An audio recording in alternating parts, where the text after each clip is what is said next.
Hi, good morning. We are going to Wolf Conservation Center to see some wolves and to learn more about them. It's a rainy day. It's not the perfect day to do that, but we'll do the best we can.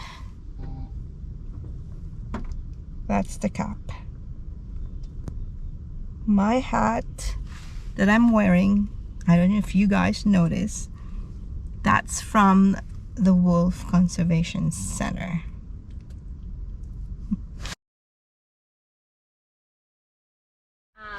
I'll howl first, make a fool of myself, make you guys feel more comfortable, and then I'll count down and we can do a group howl. Okay. So we're gonna, again, face that direction. We howl.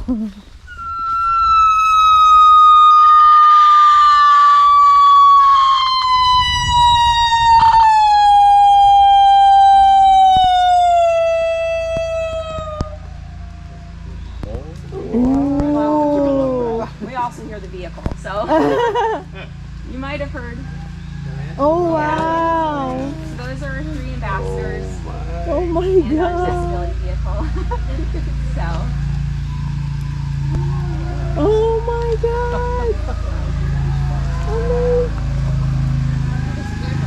my. Wow! Yeah, sometimes when they hear the vehicle, we don't use that vehicle for food, but they do sometimes think food comes in the vehicle. This for. Oh, Reagan? Why do they howl? They can howl for many reasons. If they are separated from their family, it's a great way to communicate, to get back in contact. Depending on the terrain, they can hear howls up to 10 miles away. When they're very close to each other, howls are thought to be a great way to strengthen social bonds. So kind of like singing along to a song with friends. When we just howled, they're probably just howling based on the sound of the voices. I don't imagine they're saying anything of particular importance, but scientists are still trying to figure out ways to decode howls. They've figured out that wolves across the world howl in about 21 different dialects. So howls are extremely complex, but other than that, and other than knowing that wolves have individual voices, there's still a lot left to learn about those howls. Cool. So I'm going to rush through the explanation, but on the count of 3, we're going to do our best howl. If I toss my hand up, stop your howl, okay? Ready? 1, 2, 3.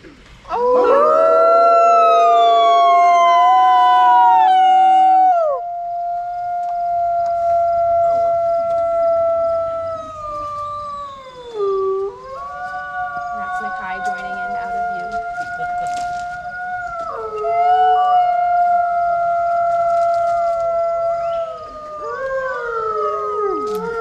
You'll hear Alawa now.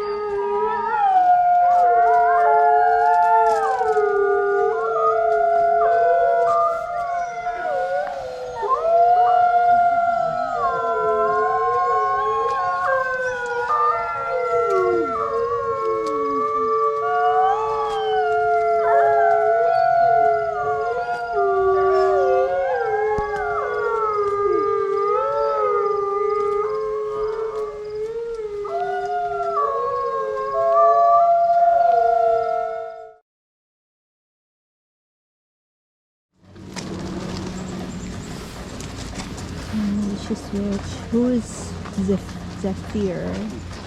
And who's...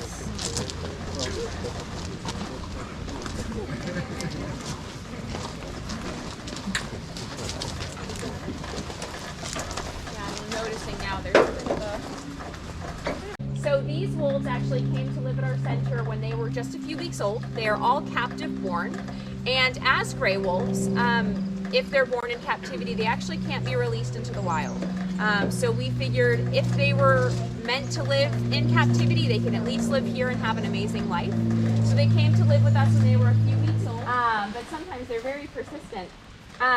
So their enclosure is 2.5 acres in size. They can go wherever they would like in this enclosure, but this main kind of viewing area has a lot of their favorite things. So you'll notice they have a den that Alawa was standing on that is man-made. There is a camera inside that den as well. So if you would like to watch these wolves from home, all you have to do is visit our website. They know when I Oh grab my a God, they glove know. that they're gonna get their food. These guys aren't trained at all. We didn't, train them to learn their names or any signals, anything like that. But wolves are highly intelligent creatures, so it would be foolish of us to assume that they aren't picking up on information, that they aren't learning social cues. So these guys are going to get them for helping inspire our audience. Oh wow. Oh.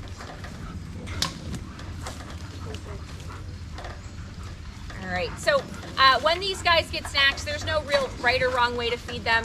When they get larger meals, we are more careful because we want to make sure each wolf is getting a meal. But with these hot dog bits, it's perfectly fine. And you'll see sometimes one or two of the wolves will choose to stay at the fence, thinking if they stay up here, they don't have to work as hard to get some of the other snacks.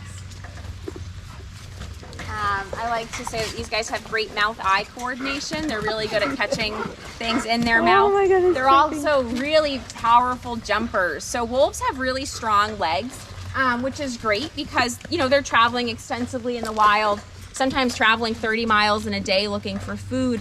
And they need to be pretty fast, but they're not quite as fast as we might assume.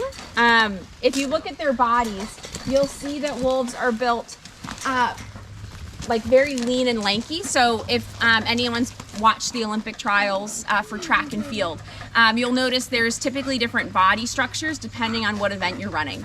So marathon runners are usually muscular but very kind of sprinting. They can sprint at about 35 to 38 miles per hour, but that's not going to last too long.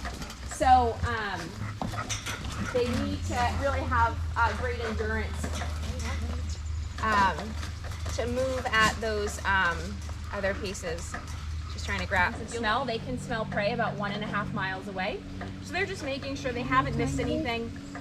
But this is just a snack. Active and engaged and kind of having as wild a life as possible. See, Zephyr likes the scent of that. We'll toss one in as well. You'll notice still with Nikai, he's interested, but he maybe doesn't want to go investigate while we're all here. But Zephyr might use his sense of smell to sniff out that rock as well.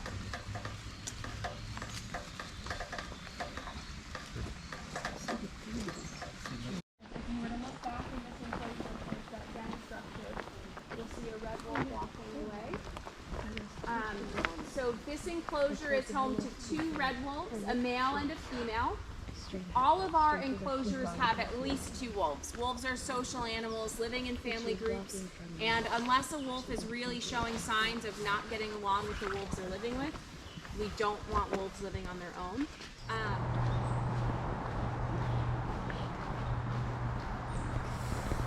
Going home, thank you.